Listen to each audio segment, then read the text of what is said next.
have got the most adorable holiday ornament for you guys to work on, and you are just going to die over this. This ornament is called the Ma Star Ornament. It was put out by the Les Perles Puca group back in 2022. It was they usually will put out some ornament patterns using the Puca beads, in the late fall. So by the time that they put it out, the pattern out, and I fell in love with it, it was already like mid or late October as far as I remember. And I had enough materials on hand to put a selection of kits together for this ornament. And when we come into the hands, I'll show you the 3 different colorways that I put together last year. But we didn't have tons of the materials. It uses a lot of different supplies. So the kits are really the way to go on this ornament. But we only could make a certain amount of ornaments, and we sold out of them like almost instantly. So this year, I'm prepared. I still don't know what their 2023 ornament project is going to be. We're going to just be a year behind, but that's okay because it is an incredibly gorgeous snowflake type ornament kit.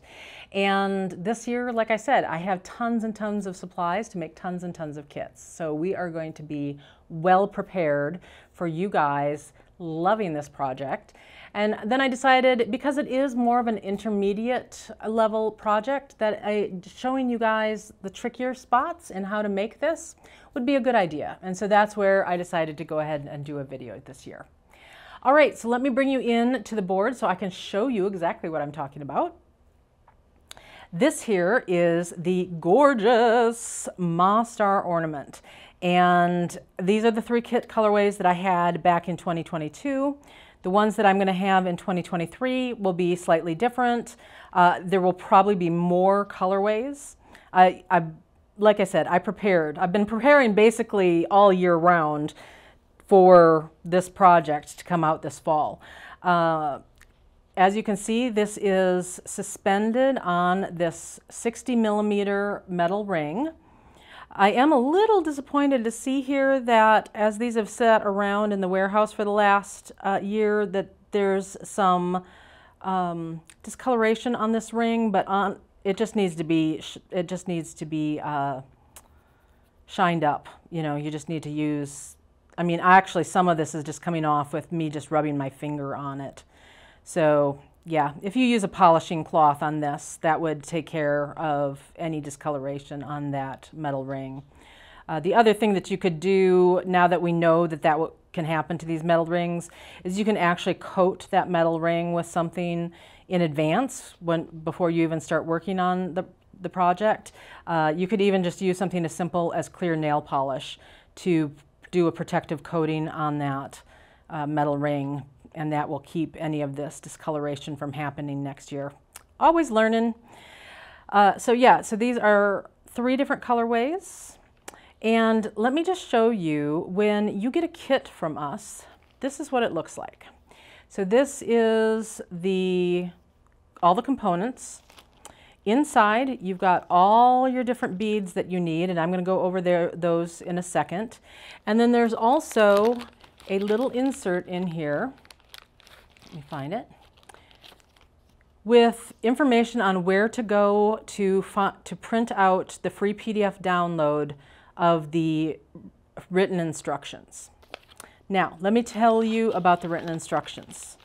The Les Perles Puca instructions are all made in French, and then they are translated to English. And sometimes the instructions are not quite as complete as I would like. There are a couple of tricky bits on making this ornament, specifically attaching it to the circle with the crystals. That can be a bit of a tricky bit. So on this particular project, what I've done is I've taken their instructions as the base, used their photos, and I wrote them in Jill speak. So I made it more clear what exactly is happening here. I added some additional tips on how to follow all of this. And then there is one spot where I made a minor variation. I don't even see where it is. Oh, yep, here we go. Here's the spot on step 18, Jill's variation. So I show you what it looks like with their original way and what it looks like with my minor variation. So I have basically Jillified these instructions for you guys. So that's with the written instructions. And then now we're going to also have the video instructions walking you through the project also. And I just think that this is just so beautiful, and I really enjoyed it. So today we're going to be working actually with this colorway right here. And let me bring in the instructions, the components, so you can see everything that you need for this project. Let me see here. Okay, so first and foremost, you need the big metal ring, the 60mm metal ring, and then this little piece, which is called a columpos. It is one of the symbol findings that is made to go work with beadwork. This gets put in at the very top of the ornament, and that's how you are going to attach. You're going to attach something, whether it's a ribbon or a string, you know, something to hang your ornament, and that's where that is. All the other points are going to be crystals, but this one is for hanging. So you just need one of those. So the ring and that. Then, of course, you're going to need some beading needles, and you're going to need some thread. Last year I put 6-pound fire line in the kits. This year I'm actually going to go down to a 4-pound fire line. There were a couple of spots where it got a little bit tight last year, so we're going to have some 4-pound fire line in there for you this year. Everything comes in a bag clearly labeled with what it is. And then let's walk through. Here's this long supply list, right? So we need 12 Arcos Parpuca. So here's my Arcos. We need 36 Puros Parpuca. There's those guys. We need 6 Kalos. We need 6 Minos. We need 4mm bicones, whether they're Preciosa, Swarovski, whatever. We need 5 of those. You're going to need size 15 seed beads, size 11 seed beads, just a couple of size 8 seed beads. You literally just need 12 of them, and some size 1, which equates to 3mm bugle beads. So 1, 2, 3, 4, 5, 6, 7, 8, 9, 10, 11, 12, 13. 13 items in this kit, you guys. It is a beast to put together, but it is a labor of love, so that's why we do it. All right, so now let me get out what we need. I'm going to kind of bring these things out as we need them, and the first things that we're going to work with are these Arcos. And this is complicated enough that I actually personally do use the instructions still myself every time I make it. So I'm referring to the written instructions too. The very first step, I made this a little bit more complicated in this particular sample because I did use these Arcos that are turquoise on one side and copper on the other. So the very first thing that we're going to do is connect these Arcos together in a ring. And so as I'm doing this, what I did is I alternated. I did turquoise and showing, and then a copper showing, and then a turquoise showing, and a copper showing. So you do have to pay attention if you're going to create the center of your ring with one of these double-sided guys.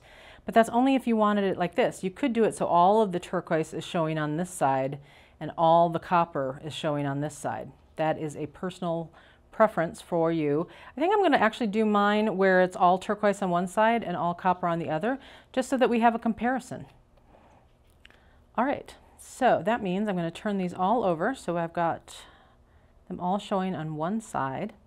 If you start out thread-wise, if you start out with about 5 feet of fire line, you are going to make the entire ornament without having to add thread. So it might be a little bit longer thread than you're used to working with, but it's possible to add thread here. Absolutely, it's possible to add thread to basically anything, but it might be a little more difficult than what you're used to. So ideally, you want to just use a single thread through the entire thing. Okay, you guys, I made a boo-boo as I was going along, and so I actually just ripped out what I had been working on, and we are going to start over. So if this cut is a little jumpy, that's why. I've told you that we need to start with about 5 feet of thread so that we don't have to add more later. I've gone ahead and added a stopper bead. I won't need it on my thread very long, but I need it long enough to put these arco beads together in a circle. And then the other thing is I have decided that this time these arcos that I picked, they're turquoise on one side and copper on the other. Last time I made this project, I alternated them. This time I'm going to do it so all the turquoise is on one side and all the copper is on the other, so we can see what the difference looks like. All right, so to start out, we are going to pick up an arco and we're going to hit that top hole on the outside edge going in towards the divot there. And then the next one that we're going to pick up is going to be the reverse. The positioning is going to be the reverse. So what we are going to want at the end is 6 sets that look like this. So we have to be paying attention to how we are picking these up as we go along. And in between each set, we want to pick up a single size 15 seed bead. That's the part that I goofed up at the beginning, was I forgot those darn little 15s. So here I am going through the first one of the next set, and then through the top hole of the second one. Check it to make sure that they're going in the proper direction. Get your size 15 seed bead. Then you're ready for the next set. 1 and 2. And a seed bead. And 1 and 2. Seed bead. 1 and 2. I can't remember whether I already mentioned that I actually have gone through all of my Puca multi-hole beads before we even started so that I could make sure that all of the holes were not blocked, because it really is a pain to get down to the end here and find out that a hole is blocked, and it's very difficult to get back. So I've got 1, 2, 3, 4, 5, 6 sets. I've got seed beads in between all of the ones. What I don't have is a seed bead between this side and this side, because we're going to turn this into a circle. So I'm picking up one more seed bead, and then at this point we're going to turn it into a circle. So I'm going to start passing through all of these holes again. It's basically a reinforcement. I believe that her original instructions said that you could just go through 2 beads to turn it into a circle. I like to be a little extra and so I actually like to go around the entire circle, reinforce this. Everything's, you know, building off of this. I want it to be nice and secure, and so I like to go through the entire set of beads a second time. There's enough room in there. There's no reason why you can't do it. And I don't want it to fall apart. I want this to be a family heirloom.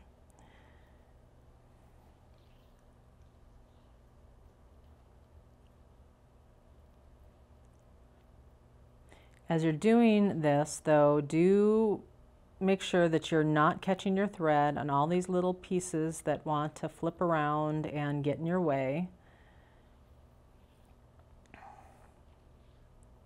So take your time, make sure you've got good lighting, and once you've gone around the whole thing, if not sooner, take a good look at it and make sure that you don't see any caught threads. Okay, so that gets us back to the beginning.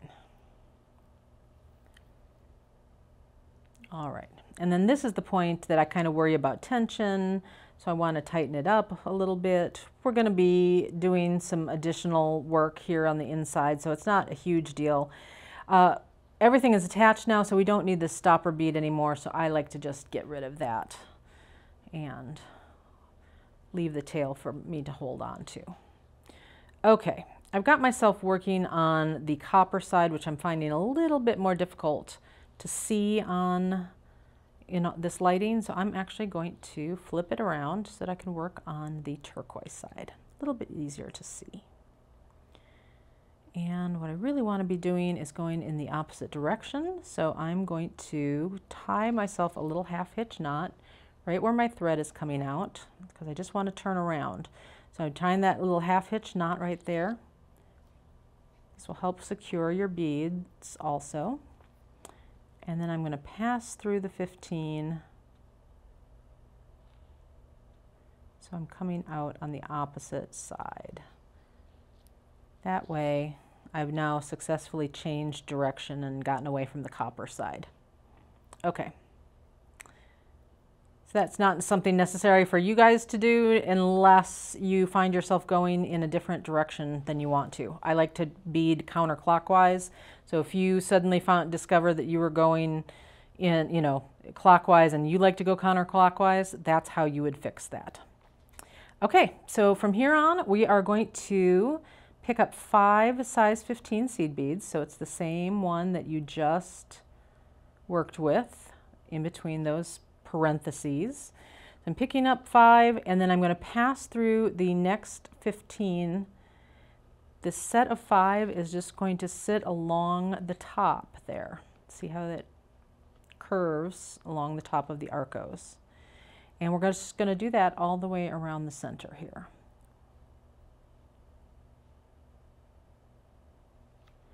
Five seed beads, pass through the next one.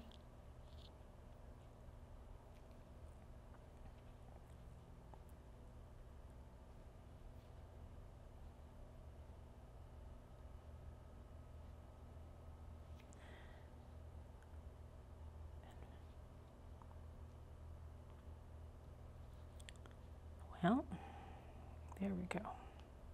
I sure picked a crummy color for me to see on, to see.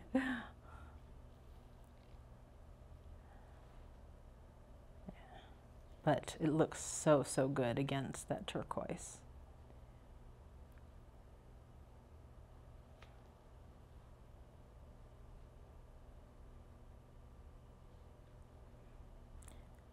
And notice that I can try it from different angles so I can get in there.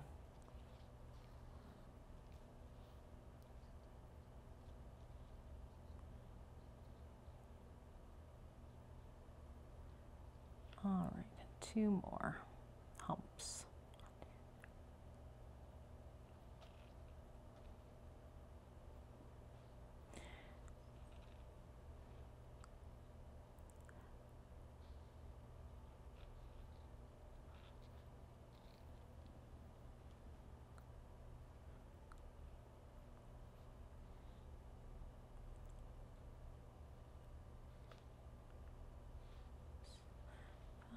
All right, so this is the last one. So I'm passing through that initial 15 that was in between the 2 sets of arcos.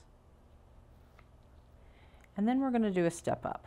But let me finish just doing this part, because of course everything's wanting to flip around on me. So let me make sure I don't goof that up. There we go. So that's where we are right now. Beautiful, right? But we do need to do a step up. And let me, because I want to make sure, I want to follow along my instructions. We are going to pass through the first 3 of the 5 seed beads that in this hump right next to me. So 1, 2, 3, right there. That has us coming out the center of that little hump. There's got to be a better term for that. All right, so now we're going to pull out our Minos beads, because this is where those guys come in. There's our 6 little Minos. And here we are going to pick up a single Minos, and then we are going to pass through, we're not adding any additional beads, we're just passing through the center of the next hump. So it would be the 3rd bead of the next one. So 1, 2, 3. You should also probably be able to see it visually that that's going to be the center. And there we go. I'm going to do that all the way around.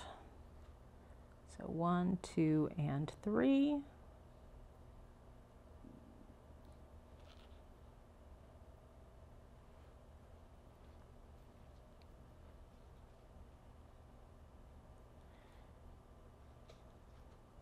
One, two, three.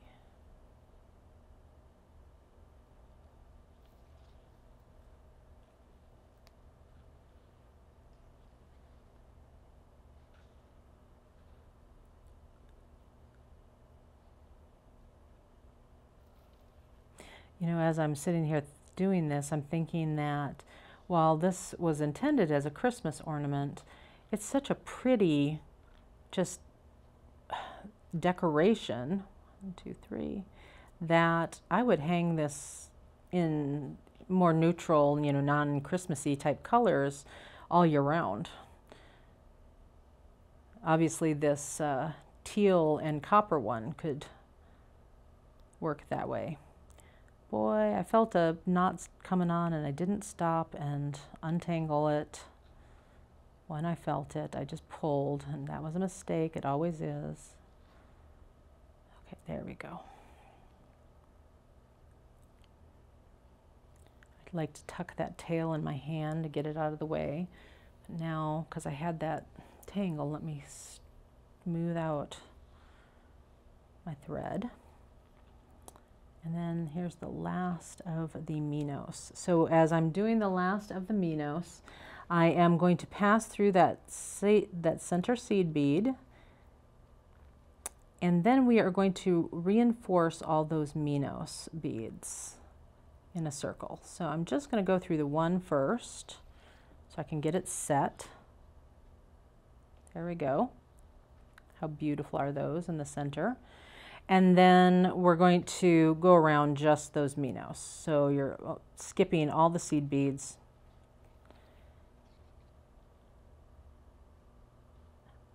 Felt a little, yep, felt something catch there. All right.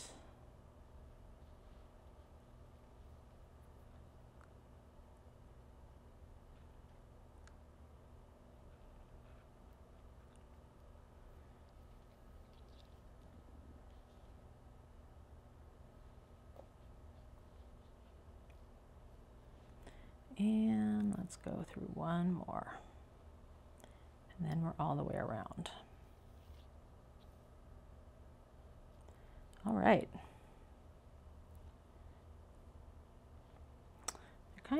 This one is wanting to kind of sit off to the side. I don't remember here. It's being a little loosey-goosey on me. So after I finished filming this video, what I'm gonna do, well, and actually when I'm finishing off this tail, what I'm gonna do is I'm gonna go back around that set of Minos one more time to try to get them to stop. I've got one or two that wanna kind of lay on the side. So when I end off this tail, that'll be a good time for me to go back, and I can be ending the tail at the same time I'm reinforcing that set of beads. So that's perfect. All right, so now what we need to do is we're going to navigate so that we are exiting one of the Arcos beads, coming out the top of a parenthesis that is pointing to the right. So where my thread is right this second, I'm on the turquoise side, I'm coming out of a Minos beads. So I'm going to navigate through the 15s. So I'm coming out the 15 right in between the two sets of Arcos. Got one more bead there. And actually, because I don't want to be going this direction through that bead, because I want to be coming out this bead in the opposite direction. So I'm just going to jump right up there, and let's see what happens. Let's see what whether the thread shows. That is not going to be a problem at all. That's perfect. This would actually be a good time to end off your tail thread. I'm not going to stop and do it right now, but this would be the moment to do that. All right, so that takes us to step 7. And now we get to bring in the kalos beads. We're going to have the kalos. We are going to have the puros.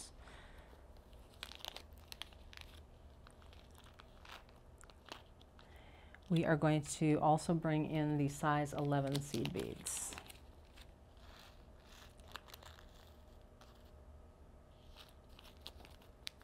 Okay.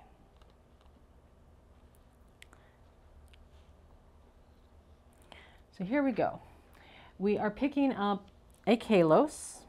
Kalos has 2 holes, and we are going to pass through the top of the next arco. That's going to just sit right in between those guys. Now, right in here, between here and here, is where we're going to start bringing in the puros beads. And let me talk to you for a second about the puros beads. The puros beads have 2 holes, and they're kind of shaped like a little house, a very narrow house. So here's the bottom of it that's flat. And then along the top edge, it's beveled. Let's see if I can hold this so that you guys can see it. There's a good picture in the instructions, but there we go. So it's beveled in like the top, like the roof of a house. So it's straight, bevel, bevel, straight, straight across. That's what it looks like. So there is a top and the bottom is what I'm trying to say. There's a spot that has a peak to it. It's kind of the peak of a roof. And that's what we want to show up on the top. So how you pick what hole you pick these up depends on whether you're going clockwise or counterclockwise. And at this point, I've got myself going clockwise. And so this is actually a note here in the instructions. If you're beading clockwise, you're going to want to pick them up as shown below. So you want the peaked top to be on the left, and you want to go through the bottom hole when it's oriented in that direction. If you are beading counterclockwise, this is how you would want to orient it. Okay, so you're going in the bottom hole, and then it's depending on whether you're going clockwise or counterclockwise. And actually, since I'm going clockwise, I want the peaked part to be on the left, and I'm going in the bottom hole. So I'm picking up that, 1 seed bead, and then 1 more puros bead. And the peaked top is over here, so I'm picking that one up. All right, and then I am passing through the next arco.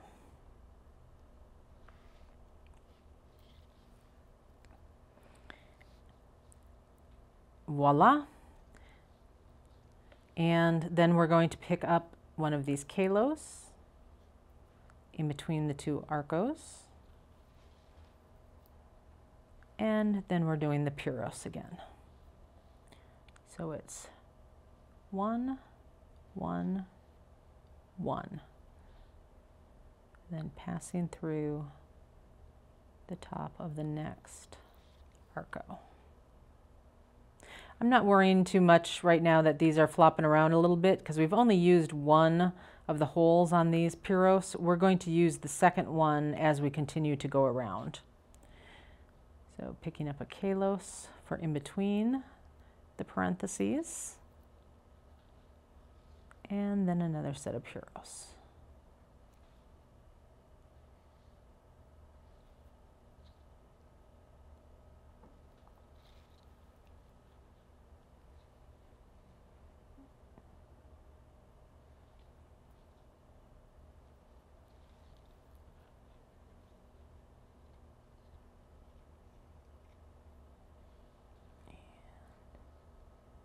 Don't be afraid to flip those puros around if you need help seeing where that peaked top is.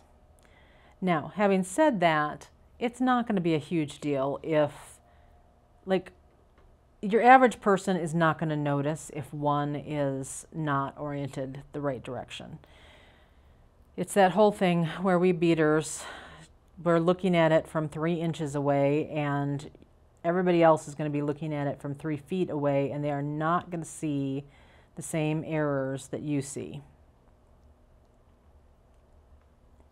I actually had to remind myself of that earlier today as I was prepping for this video shoot. There was something that I had done that looked bad to me, and I was like, wait a minute, take a breath, Jill, step back. Do you really see it? And I was like, nope, don't see it at all. And I'm like, okay, then I'm just moving on. I'm not going to worry about it. All right, so now we have gone around one full time. Now let's see what we do next. So we are now through step 8 on step 9. After adding the last set of puros beads, we are going to pass through the kalos. And then we're going to turn around and grab the top bead. Remember how I said these kalos beads have two holes? I'm going to go through that top hole. And here we're going to continue to add more of these puros beads, the ones with the roof, but now we're going to also include a couple of size 8 seed beads right here. So let me pour those guys out.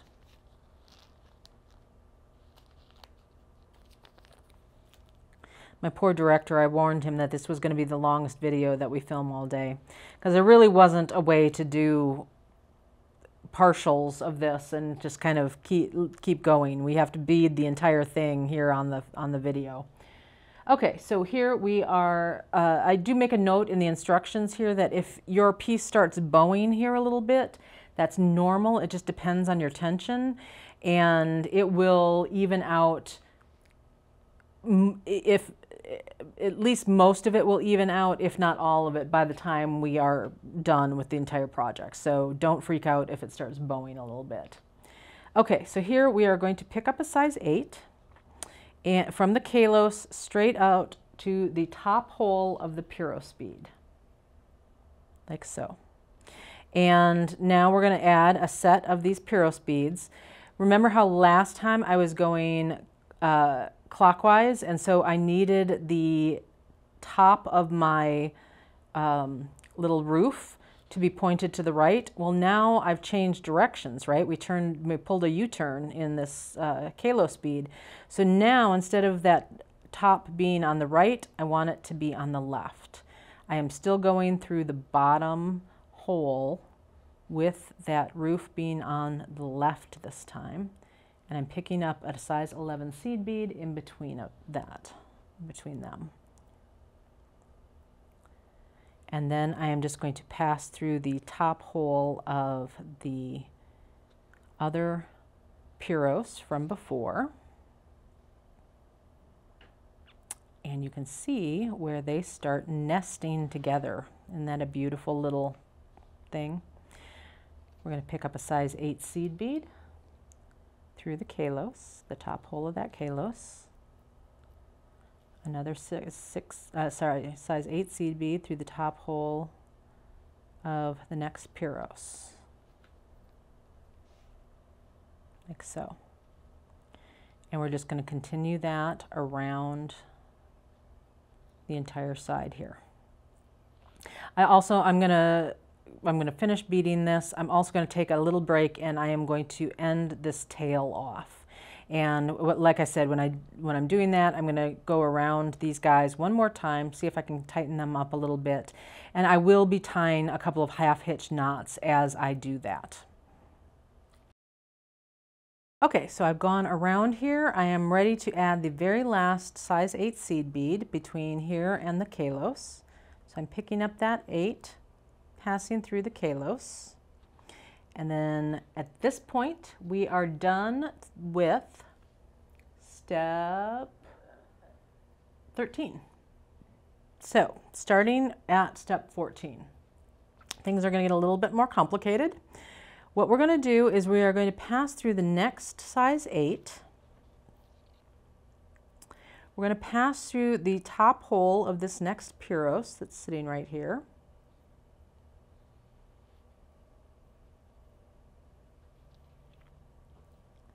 We're going to jog up to the top hole of the second Puros and pass through that one. So now we're at the center of that V.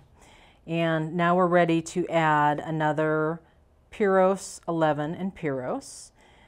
So at this point, I'm still going counterclockwise, so I want my little roofs to be on the right side with a seed bead. My roof to be on the right.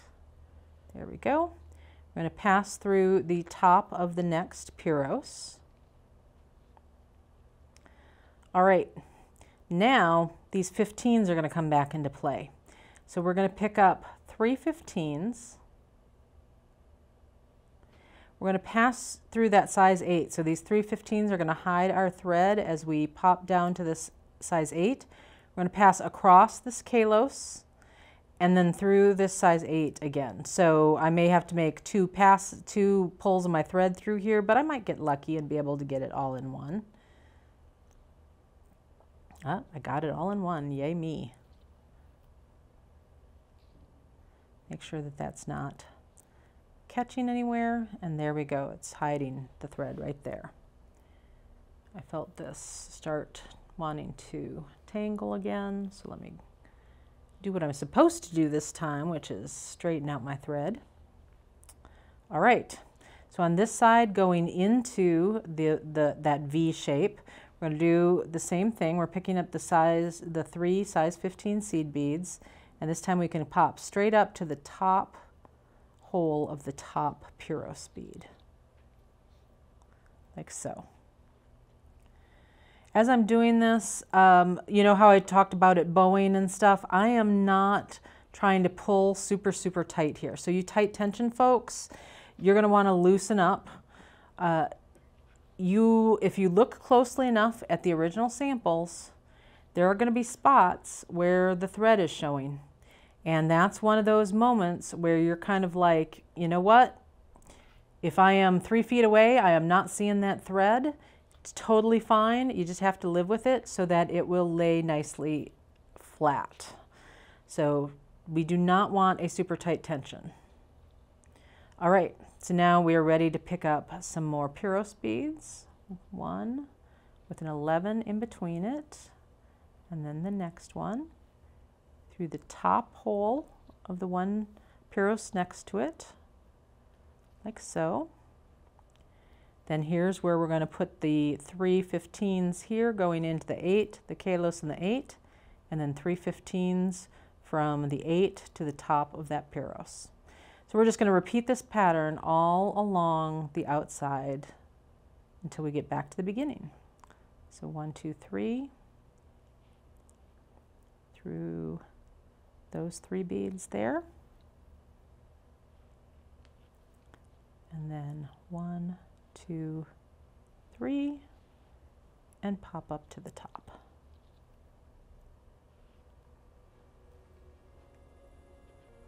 All right, now let's just finish this round.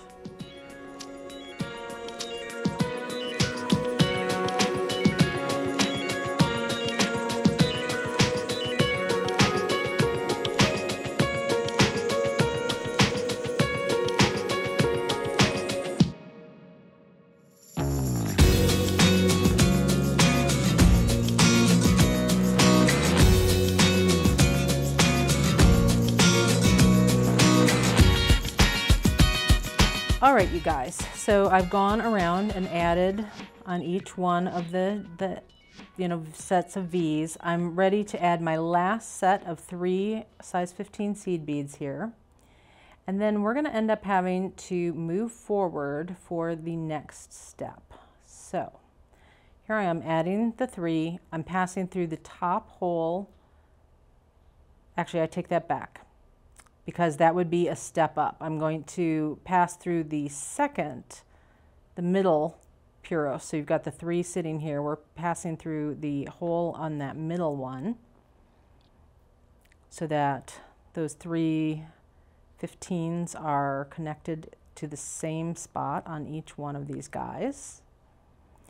And then where I want to navigate to is where I am coming out. This is where my variation comes in. So for my variation, you would come out the next set of the bottom of these 3 size 15 seed beads. The original instructions have you coming out here on out of the size 8. So let me navigate over there and I will show you the difference. So to navigate over there, I am just going to pass through beads that are already here. Pass down the top Puros, pass down the middle Puros. That gets me to the seed beads, and then I'm going to pass through the seed beads.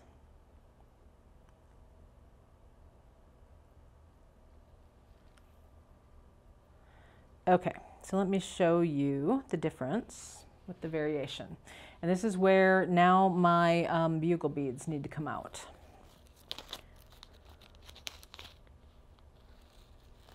Add those in here. And I'm getting low on the 15s, so I might as well top those off because I know I need a bunch of those coming up here. All right. So what the variation is the placement of the bugle beads. And I'm going to show you here on the directions. If you add, we're going to add this bugle bead and then make a picot on top of it and then a second bugle bead. So we're creating another V shape here.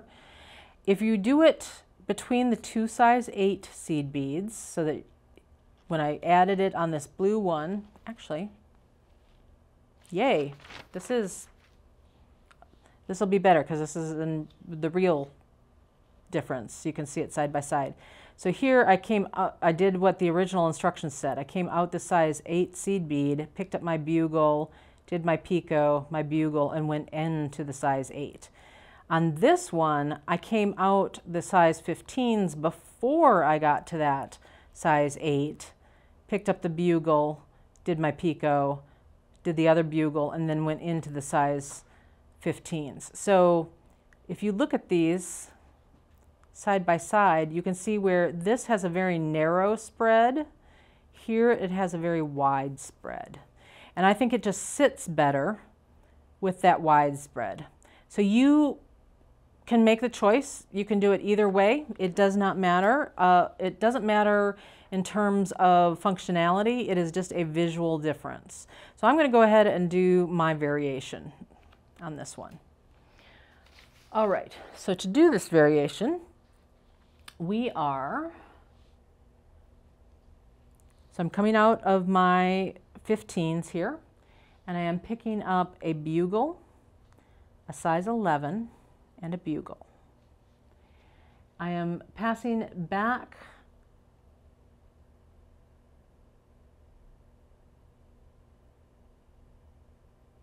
oh, sorry, totally misread my own instructions, duh. Bugle, size 11, 3 15s. I'm like, wait, what's going to hold that on there? Then I'm going to bring that down to the beadwork. I'm going to skip these 3 15s, and I'm going to pass back through this size 11 seed bead. And that is what is, those 3 15s are going to create that little picot on top.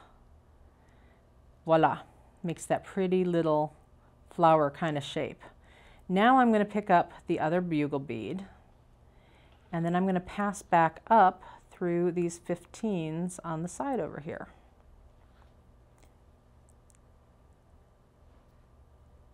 However I can get in there with my needle and thread. Oops, just knocked my bugle off. There we go. Let's get that off the needle, so I'm not going to do that again. All right, I took my needle and I kind of pushed this first 15 up so that I can get access to the hole on it. There we go. There we go. And now we've got that pretty wide spread between there. Then what we are going to do is just navigate. Let me follow the instructions to make sure that I am saying this accurately. Yep, we're just going to navigate to the next opening right here. And so we're going to add this bugle picot on top of each one of these kalos. And everything else is just going to be passing through the beads there. Okay, so to pass through, again, I'm just going to go through beads that are already exist, kind of up through those Puros beads. So I'm coming out that center 11, then down through the first 2 Puros. That's going to connect me to those size 15 seed beads. Now I can pass through the size 15 seed beads.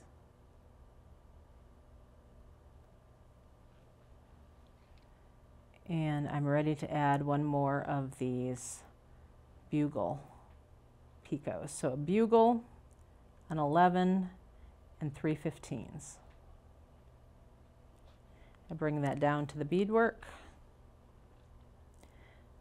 I am skipping these 15s, passing back through the 11. I want to kind of use my finger to encourage, or needle, to encourage those 3 seed beads to sit in that stacked condition so that it'll sit there. Now here, I'm glad that this happened. Notice how there's all this thread showing between the bugle and the 11. That's fine, we can fix that. We're just going to hold on to that top picot bead. We're going to pull all that down and take all that slack out of your thread. There we go. Now all that slack is gone. We're going to pick up the other bugle bead and then pass through these 3 15s on the other side. Remember how I had to take my needle and kind of make this 15 sit upward so I could get access to the holes? Doing that again. All right. And then you want to take a quick look at that before you go too much farther. Make sure it all looks good. And then we're going to just pass through the beads and get to the next one. So we're going to keep doing that around until you've gotten back to the beginning.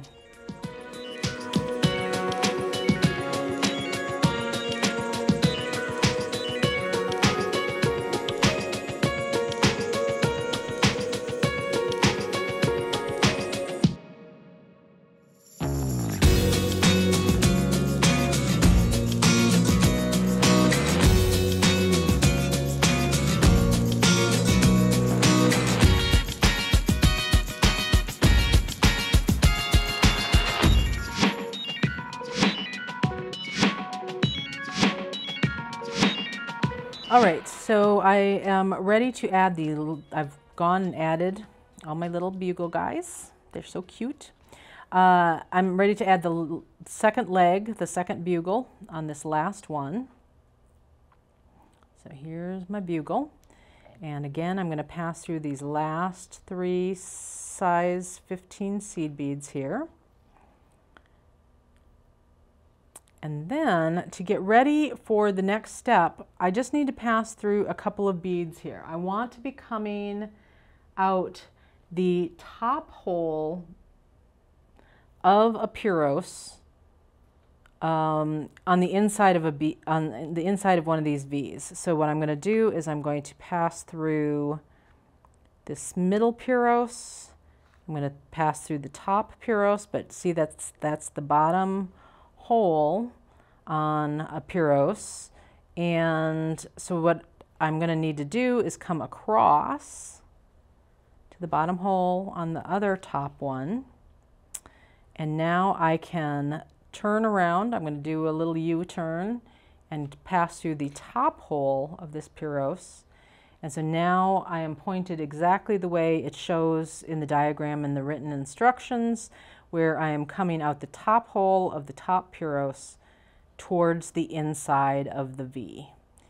And then we are going to be ready for the last set of steps, which is going to be to connect everything to the ring. Okay, so we are now starting step 23, if you're following along in your PDF, your free download. So we are picking up.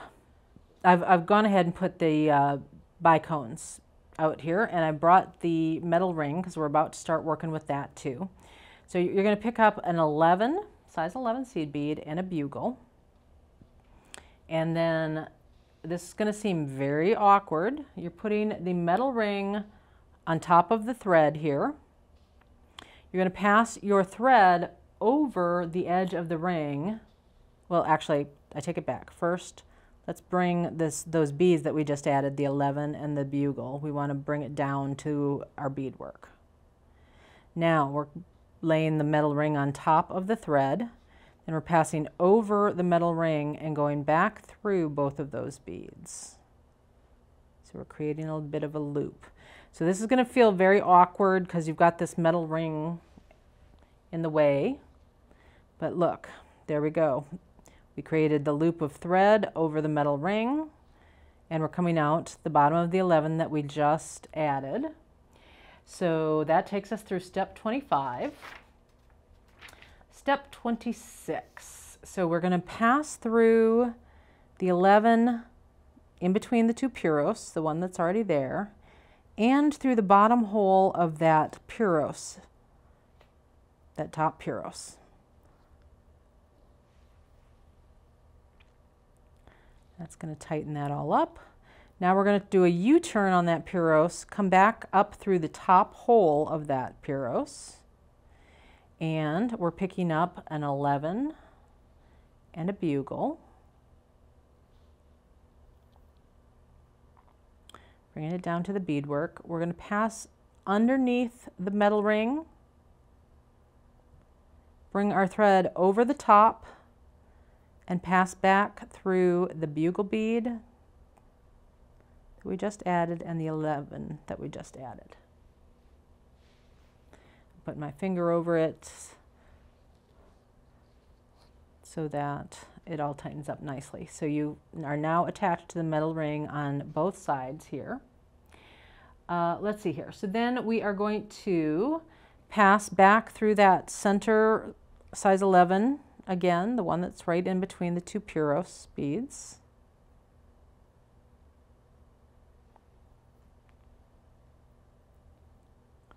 Just kind of using him as a little highway to get back and forth. Now this is the part that that messed up a bunch of people. It confused them, and so pay close attention here. This is one of the reasons why I thought that this video would be such a good idea. Like I'm sitting here having to follow every little bit of it also. So we're picking up 3 15s, a bicone, and 1 15. We are going to bring these down to the beadwork, like so. We're going to make the bicone sit kind of on top of this ring. We're going to, let me make sure I'm doing this right, pass back through the bicone. Yep, so we're skipping this size 15 seed bead. That's going to keep the bicone on our thread. So we're passing back through the bicone. And then here we're going to go under the metal ring in between those two segments right there. So we want to go under the metal ring just so that our thread is catching here. That's going to leave this bicone up on top of the metal thread. And we want all those 15s to be under, there we go, like so, underneath it. And then we're going to pass through those 15s all 3 of them. Come on, Jill, grab that last one. There we go. Like so.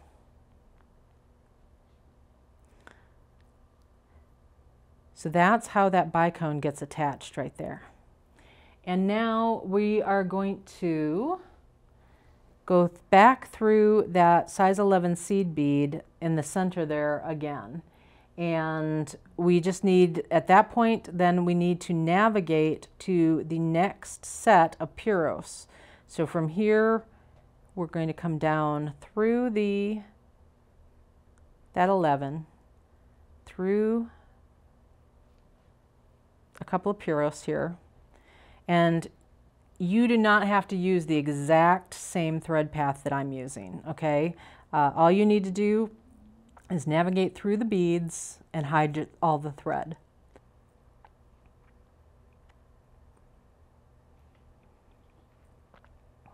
Well, I'm having the worst trouble getting into this bead here. There we go.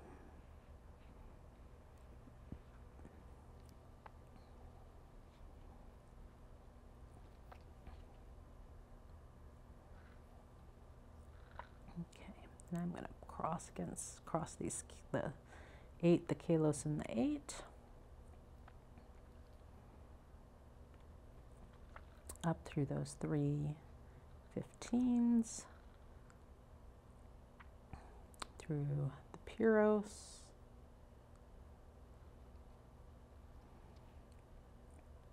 And then I'm just going to jog up to the top hole of the Puros so that I am coming out the top Puros towards the inside of the V, and that's where I want to be.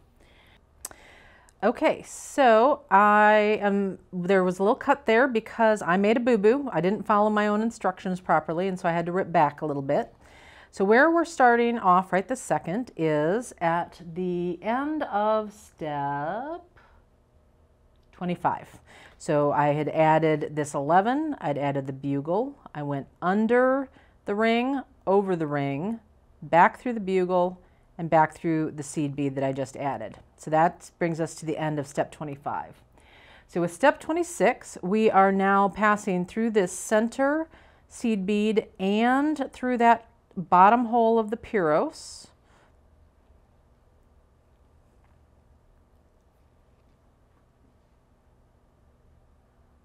And then doing the U-turn and coming back around through the top hole of that Puros beads. I just hooked my thread, so let me unhook that. There we go. So now we're ready to add the second of this bugle attachment. So we're picking up bugle and an 11. We're bringing it down to the bottom, or back down to the beadwork. Bringing our needle under the ring, over the ring. Oop, I picked up the bugle and the 11 in the wrong order. Did you catch me? I didn't catch me until I saw it, and I was like, wait, that's reverse. Hang on. Let me redo that. So instead, we are picking up the 11 and the bugle, bringing it down to the beadwork. Under the ring,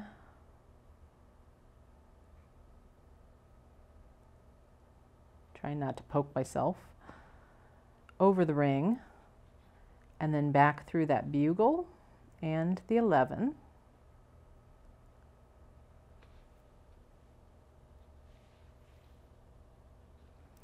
And then we're going to pass through that center seed bead between the 2 Puros. So that brings us to the end of step 27. All right, so here's the funky part where we add the 15s and the crystal. So we are picking up 3 15s, the crystal, and a single 15.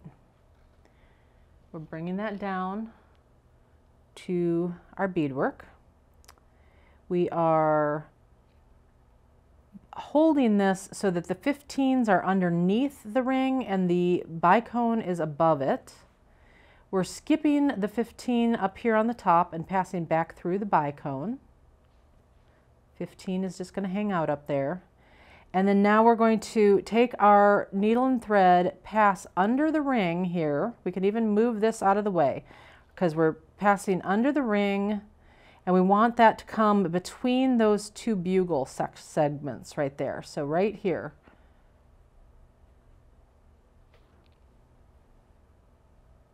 Okay, as we tighten that up, there it is. That leaves the bicone on the top of the ring, and it's between the two bugle segments, and now we're going to pass back through these 3 15s right in the center there. Oh, there we go. Kept getting 2 of them, but not the third one. Voila, like so. And now we can pass through that center 11 and through the pyros, the bottom of that pyros, because that attachment is now done, like so. Now, I'm going to pause here for a second, and I'm actually going to add this to my notes for the PDF. I'm going to fix this in the PDF. Because there's only one thread holding this bugle bead, I'm sorry, this crystal on, this might be a point. If this ornament is not going to get a lot of wear and tear, like if you have a cat that bats things off your Christmas tree or whatever, then you might want to reinforce that path with the bicone one more time so you've got a second pass of thread in there. Now, if this is going to be handled with care and it's just going to be hanging and it's not going to get knocked around a lot, then you're probably fine with just the one pass of thread. But that's just a note that you might consider adding another pass through that bicone, okay? All right, so that gives us 2 of these guys that are attached, and now we are going to make our way over. This is where we just are passing through beads to get over to the next set of V's here so that we can do our next attachment. So we're going to attach here, here, and here. When you get to the very last one, we're going to do that together because that's where, instead of the bicone, we're going to bring in that clumpos so that we can hang our ornament, okay? So here's where I get to be a speedy beater again.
I have now added all of my crystal points, all 5 of them.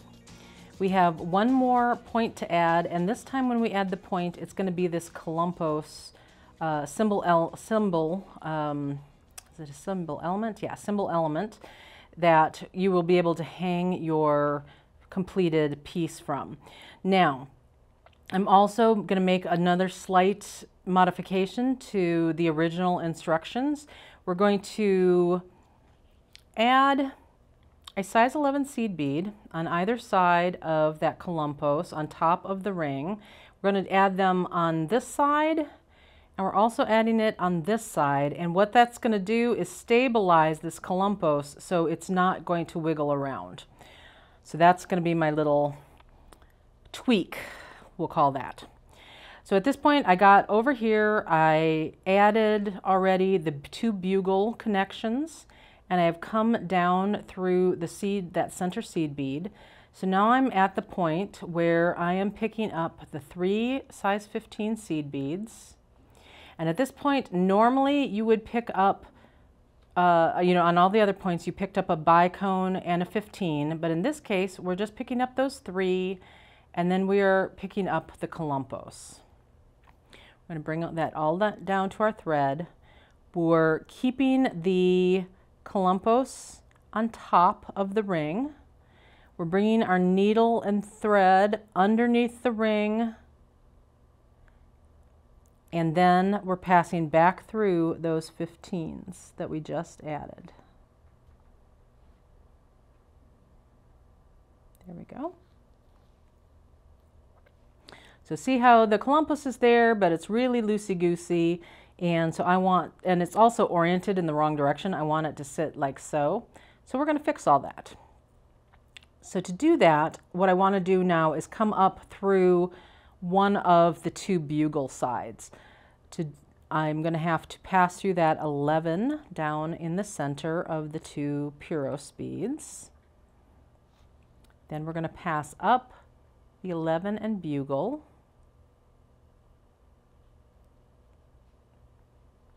And again, it doesn't matter which one you do that with. We're going to pick up a size 11 seed bead, and we're passing through the columpos. Let me move this mat down a little bit here. Then I'm going to pick up a seed bead on the other side, and this time I'm going to pass down the bugle on the opposite side. So I came up this bugle, added an 11, across, added an 11, came down this bugle. Now we're going to repeat that, but on the opposite side, and add an 11 on the opposite side of the ring. So we have to come across, up the bugle, the 11 and the bugle. The first time we added it here on this side of the ring, this time we're going to pass our thread underneath. I can turn it over. We're going to pick up an 11, pass through the columpos, pick up an 11, and then pass down through the bugle on the opposite side.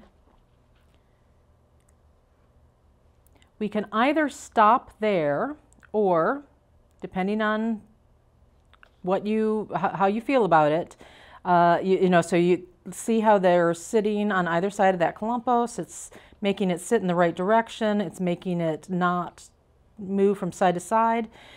Totally fine to stop there. There's one other additional thing that you can do to make this just a little more solid, and so I'm going to show you that. It's going to be one more pass of reinforcement here, so we're not adding any beads on this last pass. And as I'm pulling, like I'm not pulling super tight so that because I don't want that columpos to move down, but I'm going to come back up the bugles. Now I'm going to pass through this 11 on top. Hello, come on, show me your hole. Come on. Play nice. There we go. Then I'm just going to square stitch, which just basically means I'm going to circle around these 2 beads right here. We're going to connect them, kind of solidify them a little bit. That's going to make them both pull up nicely right on top of that metal circle right there. And then at this point, I can pass through the columpos. Oop. Unhook my thread here. And then we're going to do the exact same thing with these two beads on this side. So I'm going to pass down one, up the other, and then back down again.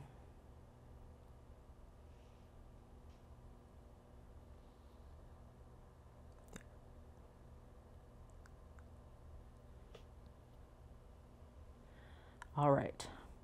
Then all I have to do is navigate my needle and thread down into the main part of the beadwork down here, and I'm just going to end off this thread and we are done. So right where I'm at, I can actually just catch the threads holding those beads together, tie a little half hitch knot right there, make sure it tightens right down in there. Then I'm going to navigate a couple more beads away, using pre-existing thread paths. I don't want to create anything new. I'm going to tie another half hitch knot right here, catching the threads, passing through the loop, and then tightening down right at that intersection right there. And then I never want to cut my thread off right where I have tied a half hitch knot. So I need to navigate away. And it's up to you whether 2 knots is enough for you or if you want to do 3. There we go. Finally got it to come through some beads. All right, so at this point, I'm just going to do 2 on this guy. And now I can take my scissors, cut that thread off, and voila! We made an entire ornament right there. So here, let me move these beads out of the way. I'm gonna hate myself for that later because now I'm gonna have to sort those out. But here's last year's version. Here's this year's version. I changed the orientation of those arcos and everything. They are totally gorgeous. And then this is what this side, ooh, look at how sexy that looks with the all copper side. Love, love, love that. You know, and as I was adding this columpos with the 2 seed beads underneath it, I was wondering about whether, if I could come up with a way to do the same here with the bicone. So if I come up with an additional way to maybe stabilize those a little bit, I will certainly let you know. It will be in the instructions. I can do a supplemental video. But in the meantime, this is what I would do. I have a product that I just actually, on the same day that I'm filming, I filmed a video on how to stiffen your beadwork, like flat brick stitch, how to stiffen it. And it was using a product called Diamond Glaze. And I was very impressed with how strong it stiffened the beadwork. And unfortunately, I don't have that sample sitting here right this second anymore, but it was very, very impressive.